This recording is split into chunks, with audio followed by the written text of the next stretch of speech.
Khairpur union of journalist जो सरगर्म कारकुन बबड़ो जो सीनियर सहाफ़ी हैदर मस्तोई के रोहिड़ी भरसा हथियारबंदनि जी फायरिंग में सख्त ज़ख्मी करे जवाबदार फरार थी विया।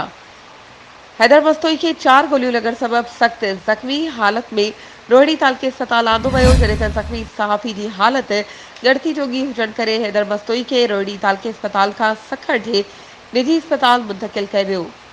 सीनियर सहाफ़ी हैदर मस्तोई रोहिड़ी भरसा हथियारबंदनि जी फायरिंग में ज़ख्मी। हैदर मस्तोई के 4 गोलियों लगियूं आहिनि। SSP सखर अमजद शेख मूजिब हैदर मस्तोई के फुर मज़ाहमत ते न पर टारगेट करे गोलियूं हई वयूं आहिनि। जवाबदारनि मोबाइल फोन ऐं मोटरसाइकिल भी फुर न कई। जांच करियूं पिया जवाबदार सोघा कबा।